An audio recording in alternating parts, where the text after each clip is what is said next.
now to game one here in this best of 3 from the WTL Masters Colisseum Group B. And in the upper right, in the red, going for a 15 pool, making sure he doesn't get canceled, it's Reynor. And the bottom left, in the blue, it's herO. And as we get ourselves situated here in this match in Group B, this is the 12th match that actually did get played in the group. And that means that at this point, Reynor is 2-1. Having a decent run, but of course, always can be better. Of course, herO looks dominant in this group thus far. He's lost a match to Firefly, but that really is the long and short of it. So herO looking very good, losing 1 PvP, but you know, so it goes. PvPs can be weird sometimes. Maybe not as quite as weird as ZVZ, but certainly they can be rather weird. So it's going to be fun to see what happens in this series. I would argue that recently the top Korean or the top European Zergs, Reynor and STARGATE, have looked, it's hard to say they're vulnerable in ZVP, because we saw what STARGATE did earlier against Showtime, for example, in Group A, and he just looked untouchable. But against Korean Protoss in particular, I would argue that STARGATE and Reynor have looked vulnerable. STARGATE, of course, he lost a Classic at Gamers 8. He should have lost a Creator at Gamers 8 as well. Reynor lost a Creator actually earlier on in this tournament. So while this is, you know, still, you know, STARGATE, Reynor, both very, very good. I would like to remind you also that there was this awesome balance report that someone put out last week, where they talked about what different players, what the top 8, top 10 players of each respective race, what their win rates were against other top 10 players of the respective races. So not like, wow, what's Reynor's ZVP win rate? It's what is Reynor's ZVP win rate against Classic and herO and Creator and Max Packs and Showtime and whoever else was in the top 10, I forget. And in that metric, I mean, STARGATE was massive. He was at like 91% ZVP and 94% ZVT, something like that. But Reynor in the 60s. Very good, obviously. He just won Gamers 8. He got himself $150,000 for running that one. So he's good, absolutely. But he is vulnerable. And I'm excited to see what herO has in store for us here on this biggest of maps. Altitude is large. Got 5 levels to it. It takes forever to run across the map. So for now, ooh, herO. I saw the Stargate. I'm like, okay, Oracles, you know, he's going to get 3 of them, maybe 4 if he's extra daring and run across the map with that. But he gets a Phoenix early, and this is to deny scouting. Really is the long and short of it there. I thought there was a second Overlord on the other side of the map, but I guess that was just a link. So we will see that one Overlord go down. Phoenix beelining across the map here, and realistically, with Queens in the main base and the natural and on creep with energy, Phoenix shouldn't get that much done. But maybe on the right side, nah, the Queens are going to be able to force this away. So hero's not going to get it done with this. He gets a single Overlord, you know, that's fine. But this is a Phoenix as well. It's not a Void Ray. It's not the heavy commitment to knocking down flying units. Not the heavy commitment to knocking down Overlords like we would sometimes see. So that's going to be fine. And the benefit of this as well is when you add the Phoenix on top of this with the Oracle and with a couple Oracles and everything else, there's a bit of old tech that we probably will see here, and we see herO do it occasionally, that we haven't seen players do as often. It used to be all the rage during Heart of the Swarm. This idea that you would get 2 Oracles, you would get a Phoenix, you would fly in, you would lift one of the Queens, and then you would just kind of go to town. But that was because, in part, players would build less Queens back in Heart of the Swarm. You would not get up to 7 Queens at this point in the game. You would not have nearly as much pressure. So herO's looking for damage, but again, when these 3 Queens together, I don't care that you lift one of them. The other 2, along with the Spore, are going to do enough damage. So this fancy little bit of tech that herO's been looking for by, well, I was going to say by committing to the Phoenix instead of the 3rd Oracle, it's not going to work out super well. But herO is going further than that. He's adding 2 additional Stargates here. And I'm assuming this is going to be for the carrier play. Meanwhile, Oracles, there's 3 of them now on top of the Phoenix here. So this might chip Reynor off, that there is maybe a little bit more commitment to Sky than usual. By the way, I said carriers. There's another Phoenix on the way. This might be 3 Stargate Phoenix. And if herO gets away with this, that could be incredibly powerful. Now, not always. And certainly, you can run across the map. You can punish this. We saw SerO actually do this. I think it's a Showtime, where Showtime went for double Stargate Phoenix, and that was fun. That was cool. And then it's an immediate Nidus play. SerO just built more queens, dropped a Nidus, ran across the map, roached Nidus, bye-bye, Showtime, you're dead. But in this game, maybe, just maybe Reynor won't have that immediate response, because again, one of the reasons that SerO is so good in this matchup is the fact that he just, off of very small amounts of information, he understands what's happening. And in this case, Reynor, he's dropping a Spire, he's dropping a Roach Warren, and this Spire, I think, is a result of not seeing much, because realistically, against most ground units, you're actually going to be very happy getting that Spire. Against Immortals and Disruptors and Colossus or whatever, you know, mutas are great. Against 3+1, 3 Stargate Phoenix that have not revealed themselves, not incredible. That being said, you can build a bunch of Corruptors, and they actually can fight the Phoenix for a time. So we're going to have to see just exactly what Reynor's read is more than anything else, because there are 2 ways you can look at this, right? Either herO is getting ready for some sort of gateway timing. We're getting close to there. Or this is Stargate, because again, herO hasn't seen, or Reynor hasn't seen anything on the map. And well, roaches are getting made. You got to keep yourself from the ground, I guess. But here come the Phoenix. The queens are dead. There is absolutely no saving them here. I love this, by the way. herO, he keeps one of them on the ground so the Oracles can kill, and the rest of them, well, the Phoenix with they don't even have +1. They don't need it. They're gonna kill everything. And now, was that Spire? Okay, the Spire is complete. We should see, I would assume, Corruptors on the way. But no, it's just going to be an Infestation Pit. More Spires get dropped here. Reynor is so far bamboozled. He had no idea this was happening, and now, oh no! He's going to get so supply blocked. And all these Overlords will go down, but Reynor, in desperation here, he's going to go for a bit of a counterattack. Banelings, Roaches on the way, trying to find their way into the natural, but Oracles see everything. And there is no 4th base, so the Oracles are just going to sit back at home here. They have to target fire. Oh, that's a great force field here. The Banelings won't make any connections at all. This is not going to work for Reynor in the slightest. He's lost everything, and now the Phoenix beeline back home just a little bit. All the Roaches, or almost all of them, they're going to get lifted, and they're going to go down. And now Reynor is in a hard position. He's lost 6 queens, 11 Overlords. And now here come the Phoenix, and we're looking at, I mean, 8 queens are nice. The Phoenix count right now is more than enough to deal with that. So more queens will fall, especially as they're out there on their lonesome. I mean, spores can be obnoxious, sure. But herO, there is really nothing stopping him from just doing whatever the hell that he wants. 4th base now on the way, or soon enough. It's gonna be another, I guess he doesn't want to tango with 3 spores, but I mean, come on, get the queen now. Anyway, Lings are gonna find their way into the natural here, and okay, well, drones are nice. herO being very, very conscientious about where he puts these Phoenix, really just trying to make sure he doesn't lose a single one, finds as much value as possible as more Overlords go down, and Reynor just, he's not allowed to play the game. This isn't even a matter of, does he have the economy for it? Because realistically, he's lost 9 drones. Against Phoenix, that's actually not all that much. But he hasn't had the supply cap. He has lost what is that? 15 Overlords.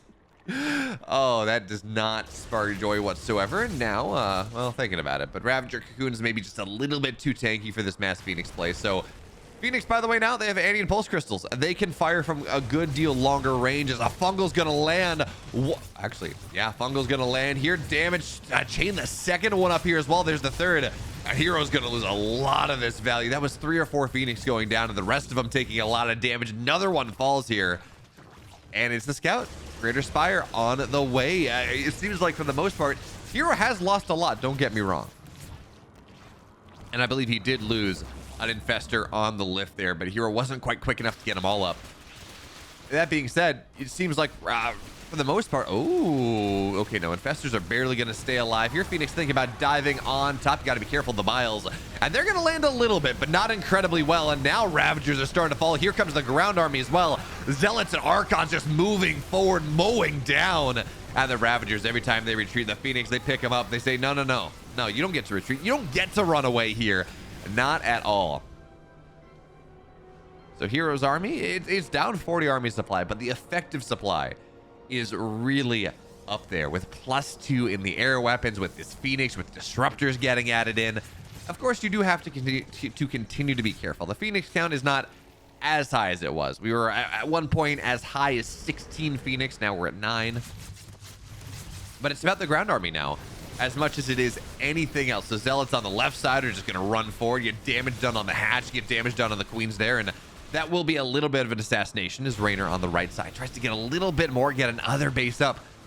And this reinforcing line, though, with more Archons, with more Disruptors, you got to be careful. You have to be so careful if you're Reynor there. With the Disruptors, Queens off creep, but it's just going to be Roaches and Ravagers that do fall down. +2 is going to be done soon. Corruptors on the way here.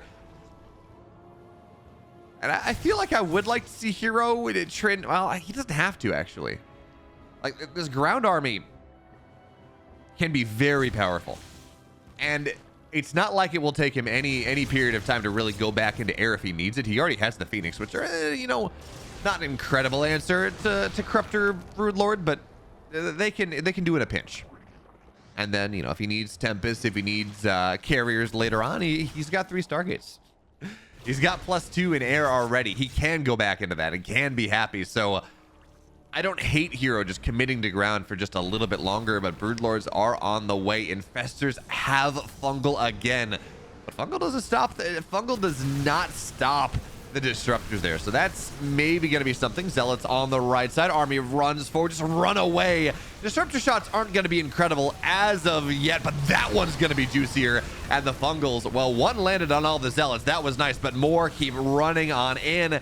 And the Phoenix, yeah, you know, a lot of them have died, but there is no anti-air anymore here. Diving on top of these Broodlords, on top of the Overlords. All the Lords are going to go down. The ladies, too, because the Queens are dead. And at this point, well, herO is going to smash through Broodlord Infestor with all the units on the ground. And herO, he takes game 1, but what a cool game that was.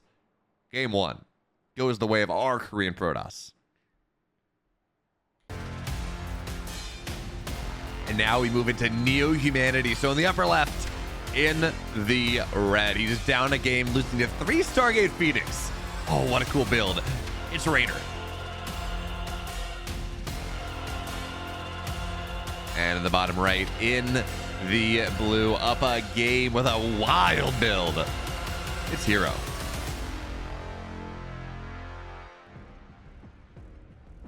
What a cool build coming out of Reynor. I mean, or coming out of herO. I mean, let's be real here. Double Stargate Phoenix, or triple Stargate Phoenix, +2. You get the tempo going, you get the pressure going, and then you transition into Blink Stalker, Charge Lot Disruptor, Archons. herO, with that tempo that he was able to find for himself, because again, remember, he got about 20 Overlords by the end of the game. He killed 14 Queens or something ridiculous. Yeah, he didn't get a ton of economy as we measure 2 or 3 Stargate play. It was less than 20 drones. But he kept Reynor reeling. He kept Reynor building more Queens, having to reproduce those, having to reproduce Overlords, which, I mean, 20 Overlords is 2,000 minerals. That's not cheap. So Reynor was never really able, despite having 80, 90 drones, he never really was able to get himself in a position that he wanted to be in. Was never able to, I mean, he maxed out, but it was a weak max. And then finally he gets to Broodlords, but he's got like 3 of them. And that doesn't really work out super well.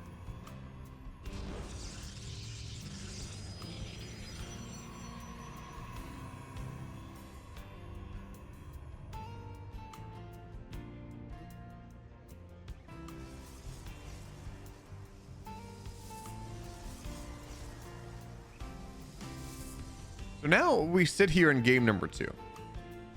And I am so curious to find out what herO has in store for us. It's going to be a Stargate opener, but realistically, that doesn't mean much. It really doesn't. It means that, well, things are going to happen.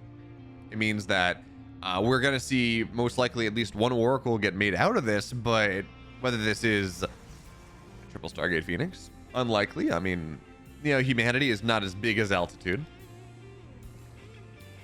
Whether this is, I don't know what this is going to be.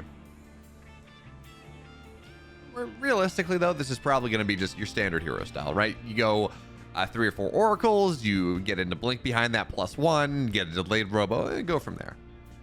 Although, of course, there has been evolution out of this style, but as I say, this is just going to be your standard herO style. There's a Void Ray on the way. So this is not quite that. Of course, you get Void Rays out when you think there's more than one Overlord on the map. So you can snipe multiple Void Rays, or snipe multiple Overlords. That's kind of where it gets cost effective. You can deny a lot of vision versus just a little vision and truly go from there. But for now, there's only a single Overlord on this side of the map. And realistically, yeah, you know, there's one outside the 4th. But by the time that this one goes down, well, Reynor, you should be able to pull the other Overlord back. So herO can actually do something a little tricky where he beelines this across the map at first and gets the other Overlord and then kills this one. But part of the reason you want to do this, of course, is you want to deny the scout. And that means that Reynor, all he's going to get to see is that there was no gas at the natural.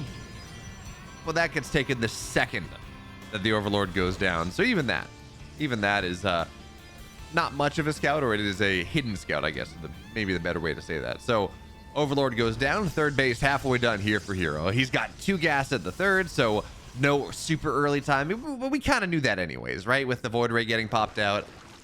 The other interesting thing, though, we got 1 Oracle.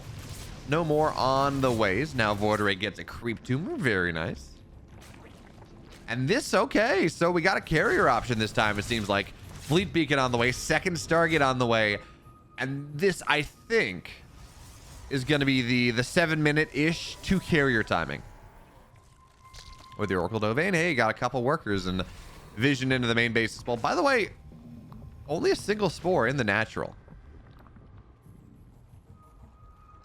Okay, no, that's not. Oh, I love this spore, actually. So Reynor feels comfortable. He feels confident that he will be able to keep himself alive against the majority of things, really not take too much damage, just on queen positioning, right? With 3 in the third, a couple more in the main, maybe one. Okay, only 1 in the natural, but there's a spore there. So what's the one point that an Oracle can dive in and find value? It's when drones are circulating, they're transferring from the natural to the third. So you put a spore in the corner. That'll work out well enough. So yeah, that's a cool little greedy play, I guess, the best way to say that, coming out of Reynor. Now, behind this, there we go. First carrier on the way, second carrier on the way here as well. And this timing looks to play around high ground vision. So in this case, because Reynor's taking the forward base, taking that gas base that is so powerful for the Zerg, well, we're just going to see herO. He's going to get his 2. He's going to get 2 carriers out. He's going to push with ground beneath that. In fact, I wouldn't be surprised to see a Twilight get added in the not too distant future. So he's going to push with these 2 carriers with +1 on them. In fact, I'm going to assume that we're going to see a chrono on this fairly quickly. And there's the robo going down. So again, these 2 carriers, he's going to move out with them. Maybe he's going to, you're going to get you get more than 2, excuse me. So the timing really is when +1 is done. And then you kind of sit on this high ground area. You dance backwards and forwards against the Zerg. And then ideally you start to snipe queens with this. You put pressure on the base. And then you transition into ground behind that. We see these 3 additional gateways getting added, and we see +1 ground on the way. Robo, well, it's just about done. And the timing here, the goal here of this is really just to make the Zerg uncomfortable, to make them force units out that they're not ready to do, and then the ground transition doesn't even catch them off guard, because realistically, a Zerg's gonna know that when you have 2 carriers arriving at 6:40, 7 minutes, as herO is, you know that there's probably a ground response. Oh, I like this as well. He's going to get the cooling tower, so these rocks will go down here as well. It makes it that much harder for the Zerg to deal with these carriers. That's pretty cool. Of course, herO, it seems like Reynor has some idea about what he's doing. It's, ooh, you don't want to lose those oracles. They provide so much vision. in this game state, but it seems like Reynor has some idea about what herO was doing even before the carriers showed themselves. There was a Spire on the way. We should see Corruptors getting added in, most likely.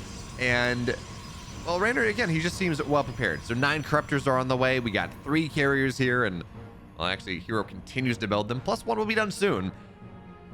And you got to be careful about your Corruptor count. You don't want to underbuild them. All right, because certainly plus 1 carriers, especially with shield batteries going down here, cannons going down here on the front lines, they will be able to fight a lot of Corruptors, especially when shield battery overcharge is ready. So from that perspective, again, you got to be careful about underbuilding your Corruptor count just a little bit. I'm surprised to not see any pressure coming out of herO here. Yeah, he's been scouted, but I mean, he can just sit on the rocks and poke away, get a queen, get a Corruptor, get lings, whatever it is. Like, just find value. And the decision to not do so, to not take advantage of this first powerful timing, is a bit surprising to me, I think. I mean, I understand the kind of the worry of, oh, you've been scouted, so it's not going to be worth it anymore. But, I mean, even still, a couple carriers out at 7 minutes, it's something that a Zerg will struggle to deal with. And, you know, you just trade out your interceptors, realistically. And, of course, now that Corruptors can tank damages, or that you can't target interceptors anymore, and that carriers can tank that damage, well, it can become just a little bit more powerful. So for now, a couple Zealots are going to run forward. They don't have charge, but they're going to be a great scout there. They're going to see the creep, and now here comes the army of Reynor. Maxed out, up 40-50 supply. Corruptors are going to run forward. Banelings, their job is just to knock down this stack defense. Now, Archons are here, and they're getting some solid splash damage on these Corruptors. You got to be careful there, Reynor. That's a lot of damage. But for now, the Archons, they do get low. 1 carrier will go down. Banelings, they're just body blocking for now. The Archons are starting to fall down, and shield battery overcharge was just never popped. Everything, I mean everything, is falling down here. Yeah, some of the Corruptors have died, but I mean, there are Queens, there are Roaches, there are Ravagers, and this base seems destined to fall. Actually, I guess overcharge was popped, actually. I didn't see that happening, but even still, this base is dead. Absolutely no saving it. And herO, he did pull the probes away earlier. He's a little bit oversaturated, but, you know, better than losing it all. And now I'm going to assume he's going to take the bottom right base, just a little bit further away from where this Zerg is. Reynor's not maxed out anymore, but his resources lost is very, very nice. He's up a base on the Protoss right now. That bust works so well. And now he's getting ready to do it once again. He's got a decent Corruptor count once again. Yeah, he lost a lot of them, but they've been rebuilt, and he's moments away. Give him 45 seconds and he should be maxed out again. And instead, he's just going to push on 190. A lot of Banelings, Lings as well. Do we have Storm? Seems like we don't. Feedback on 1 Queen, but there's still plenty of energy there. So this base, again, it is not going to get up, I don't think. I'm very surprised to see herO not go and not try to take the right side base. Meanwhile, Zealots on the run by are going to be obnoxious. They do have +2. It's only +1 on the Lings. So you got to be careful of that one. In fact, well, we will have to see this army get deputized running on home. For the Queens now, they're just going to start to poke forward here just a little bit. Banelings behind, and 1 Queen gets low, but transfuses are there. And again, the big thing, shield battery overcharge will be ready for this next timing. And, well, this Immortal just soaking shots. It's actually kind of fine with this, but shield battery overcharge goes down instantaneously here. Void Rays, though, were added in. Corruptors, they're dying a lot faster than the carriers are here. Immortals on the ground. Archons taking as well. Is this enough? Is this enough for herO to make the hold happen? It seems like it might be. The Sky Army is surviving long enough. Corruptors, well, they're all gonna fall down. Carriers are still here, and the base will fall, but it's expensive for Reynor. And now the carriers, they should be able to clean this up. They should be able to mop this up, but the bile is gonna land, and maybe this, no, it's not at all. Everything's dead. Everything's in the ground. What a hold! What a hold from our Korean Protoss. Now, he's not out of the woods just yet. He's got creep to deal with, and he's got, well, Ling's trying to get on top of these Immortals, but he survives. He's got more carriers on the way, more Archons on the way. This 4th base seems like he might finally get it up.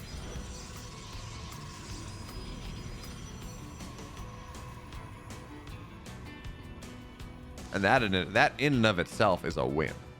Getting this base up, starting to mine from it, getting that gas, that's really the big victory there out of this base. So important for Reynor, or so important for herO. And Reynor, by the way, he's been mining out of this base for a while. There is not a lot of gas left in it. He's gonna have maybe one or two of these really big timings, and then, well, he's got to get another fifth. So if herO can survive like one or two more waves, and it does get progressively harder. The Nexus won't go up there, won't be an overcharge this time. He's gonna be okay, but again, that is a slim if. And now the probes are gonna start to go down here. I feel like, yeah, okay, so herO is taking the bottom right base now. He has agreed that maybe the forward base is going to be a little bit harder, a little bit too hard to defend right now, especially as the creep gets forward. So, yeah, to hell with it. You know, it's run by time. I'm going to get a normal base. I'm going to expand away from where the creep is. I'm going to make it a little bit harder for the Zerg to get on top of me. And, well, that's going to be a solid play. Meanwhile, this creep is going to get knocked down. Ooh, these queens, juicy targets. But Zerg pressure on the right side means that he does have to rotate over. Miles are going to get structures are going to get canceled off the miles, but again, more or less fine. What's our corruptor count at, though? It's 13 once again. And our carrier count, 4 and 2. Four carriers, 2 voids. More getting added in. Reynor is maxed out once again. He's up about 50 army supply. Oh, I love this. He did a bunch of spore cancels. I don't know exactly where it was, but he did a bunch of spore cancels to get 13 more banelings out, to get more corruptors out. I love this. We don't see this technique abused enough, right? Just the whole, yeah, Zerg can build a bunch of structures and mass cancel them and get up over 200 supply on a timing. And we just don't see it. Yeah, it costs something, but I think it is almost always kind of worth doing. Is now, here comes the army. They're going to cancel +2 air. That's annoying. +2 air is a really powerful timing. Now this salient point is not where there's a lot of static defense, but queens are going to start to fall down here. Archons are getting, my goodness, those Archon shots are juicy. And now Archons underneath the corruptors. I mean, good luck there. Corruptors don't want to take this fight. Not really. They're going to kite forward as well as they can. But this feels like an incredible fight for herO. Look at this. He's winning in supply. Reynor was up double the 50 army supply. And it's just not enough anymore. Now the corruptors will get some of these units in the sky, but I mean, herO's up in army supply. Well, he's up in total supply, not up in army supply. Meanwhile, a zealot run by wiped out the entirety of this forward mineral line. So yeah, using the cyber core is obnoxious. Losing +2, it's not ideal, but these Archon shots, man. They're starting to cost a lot here, and the longer this goes, again, herO's got his 4th base now. His economy is not incredible necessarily, but it's where it needs to be. It's good enough.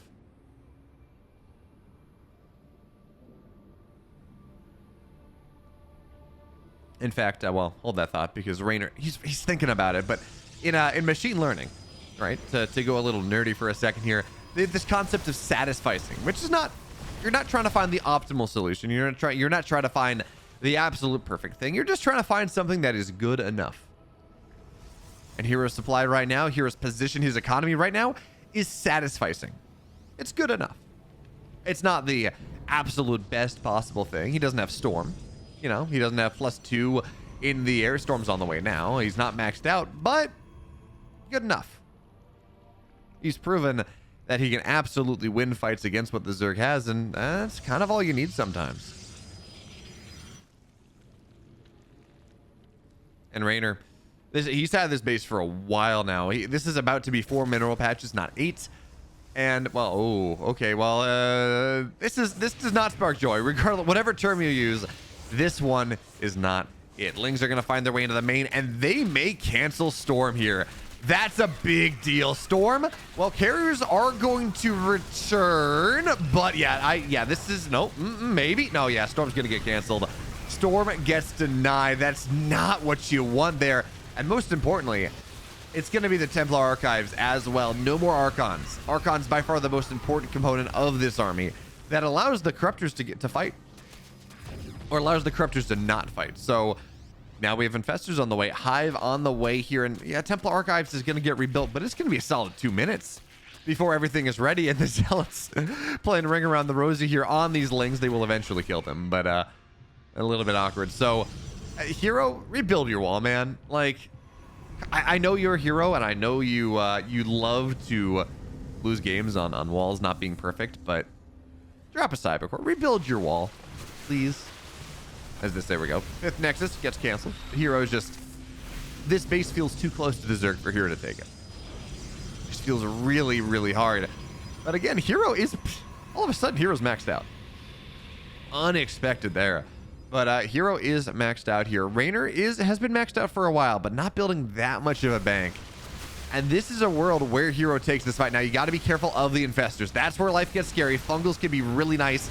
Lock things in place, not allow the Archons to bring themselves to bear here. That's a great fungal. Biles as well are gonna, well, they're not gonna kill all the voids, but they're gonna make them, well, they're gonna remove them from fighting shape, and now the fungals are gonna get comboed. That's 50 supply down in the blink of an eye.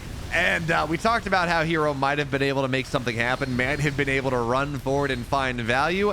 Yeah, 3 fungals ended this game. This carrier, I don't know why it's being allowed to stay alive, but it doesn't matter. Carrier dead, Archons dead, Immortals dead, Zealots soon to fall. Yeah, herO's dead here. Down half the supply. All of a sudden, he can't reproduce. He's down 70 army supply. Lings and Roaches are going to run across the map at this point. This base will fall. The Void Rays are not out in significant enough numbers. There was no +2 from the snipe earlier, so they're not even a saving grace. herO taps out. 1 fungal, 1 set of Biles. That is it. herO falls. Reynor ties us up, takes us to game number 3. And now, in the bottom right, hot off some awesome fungal bile combos. He's tied the series up for Basilisk. It's Reynor. And in the upper left, in the blue, for Dragon Kites of Gaming, it's herO.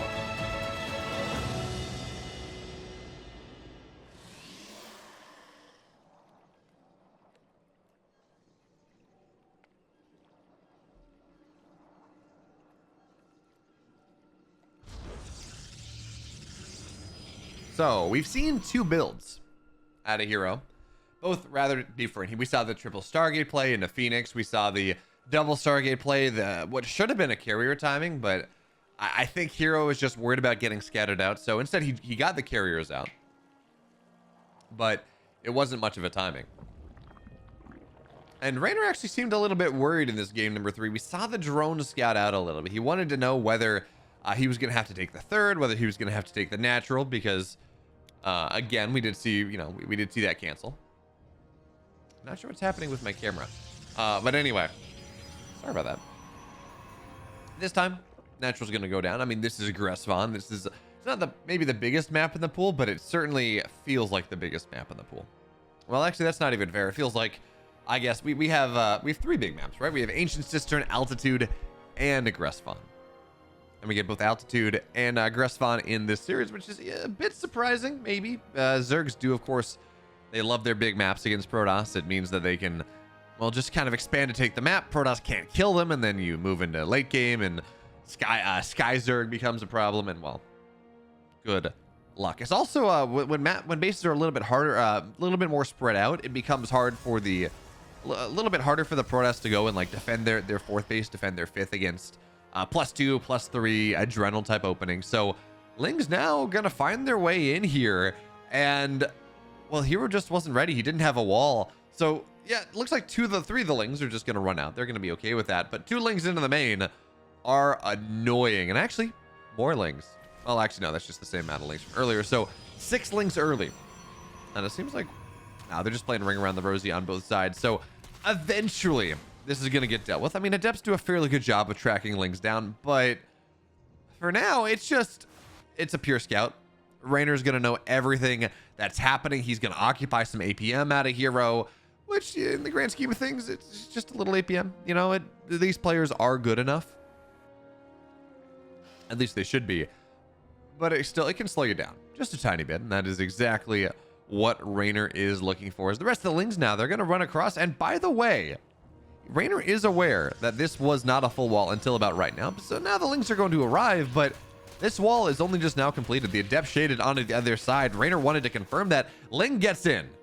And because this second gateway is so much, well, only just now going down, it doesn't have a lot of HP. Which means, of course, that the Lings, it forced the Zealot out of the wall. The Lings were able to pressure it.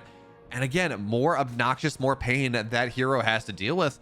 And these Adepts, because again, herO is dealing with the Lings in the main. He doesn't want to lose any probes to it. We'll get the Ling down there. These Adepts, well, they couldn't dive in as quick as they would like, but oh, opportunity here. He's going to shade into the mineral line, target down 2 workers. He's going to get 3, probably get a 4th. Yeah, okay, no, he's only going to get 3. Now that's a low drone that an Oracle can dive in, get later there. So herO was annoyed. Reynor, though, actually took damage, both in the fact that he got 8 Lings early, and also in the fact that he's going to lose a decent amount of drones here. 4 workers will go down, make it 5, make it 5 for now. But there's a second Oracle on the way across the map. Third one on the way. So herO getting some counterpunch. Really, I think actually I kind of like what herO's done a little bit more, because realistically, while those Lings were annoying and they did force a Zealot out, right? We do have to talk about that. While they did all of those things, we have to point out the fact here, as another 3 workers go down, we do have to point this out. 8 Lings are 4 drones. Here, Reynor's economy is not to the point where you'd like to see it. At 5 minutes in or nearabouts, the Zerg has still not caught up with the Protoss probe count. And yes, absolutely, 2 base Zerg versus 2 base Protoss. Chrono builds you faster than Inject. Chrono builds workers faster than Inject does. So technically that's okay. But Reynor's been on 3 hatch for a while. Reynor has 3 queens. He can mass inject here. But because he built those 4 drones early, and because he's lost 8 drones on top of this, it's 5:30 in, and herO still has the better economy.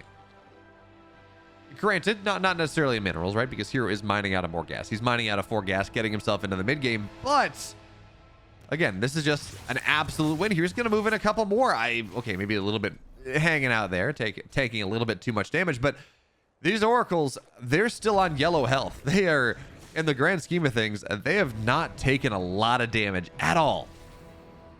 So they've gotten 12. We've gotten 12 drones. It's vision of the main base here. Blink on the way, +1 on the way here. And this is going to be not your typical herO build, right? Oracles into blink, delayed robo, quick +1. I mean, +1 is decently timed, and well, there is blink, and this was Oracles into it, but this is going to be a blink stalker Colossus timing, I think. Maybe blink stalker disruptor. We're going to have to see, but the robo bay is halfway done, and that's going to time out fairly nicely with everything else. So, okay. Second robo getting added in. This means it's more likely going to be that blink stalker disruptor timing. And as Reynor's getting ready, he's dropped the Roach War, and it's about 2/3 of the way done here. This timing is going to be powerful. Now, against Lings, disruptors aren't the best. Ooh, 1 Oracle will go down there. Nice placement, nice positioning there from Reynor. Okay, color me wrong. I said double robo normally means disruptors, but in this case, it will mean Colossus after all. So we're going to have 1 on the way. Second one should get started rather soon, and everything is timing up so nicely here. +1, blink, extended thermal lance. He's going to have like 4 Colossus for this timing. This move out in about 1 minute, maybe 45 seconds, 45. Yeah, closer to a minute, is going to be rather powerful. And because Reynor expanded towards herO, that just means herO can hit this timing just a little bit faster. So for now, Reynor, he continues to lose workers. What are we at right now? Well, this is 17 drones. Yeah, losing an Oracle and 2 Adepts, but I think in the grand scheme of things, any Protoss player is going to say that they are happy with that one. So blink is done. +1 is done. Stalkers are on the map. herO, excuse me, is getting ready for that 4th base. But it seems like he's actually only going to move out with 2 Colossus. I thought this was going to be the big Colossus bust, but I guess herO has seen the Roach count as, oh, that's a bit of a ballsy blink there forward Stalkers. They're going to lose 1, second one, and a 3rd one here. herO, a little bit too big for his britches there. Not what you want. But maybe seeing this Roach count. It's Immortals as well. So 2 Colossus done, third one on the way. Immortal's getting added in here as well, but extended thermal lance very close to completion. And this is going to be the timing that herO wants to hit. 15 seconds from now, extended thermal lance will be done. +1 will be done. Blink will be done here. Lings now find their way onto that low ground, onto that gully, but there are more stalkers, and most importantly, this is not the build that Reynor is expecting here. He thinks this is herO style. Blink Stalker Disruptor, well, just Blink Stalker Oracle. These Colossus are powerful. There's no hive, right? There's nothing to properly deal with this. It's gonna have to just be beef. And 31 Banelings are gonna go on the way. 31 Banes are gonna have to be the answer right now with an Immortal 2 Colossus. That splash damage, that poke damage, that punch damage. Well, this is going to be hard for Reynor to deal with right now. Caught with his pants down. Queens are starting to fall. And now there's that third Colossus. Now there's that second Immortal.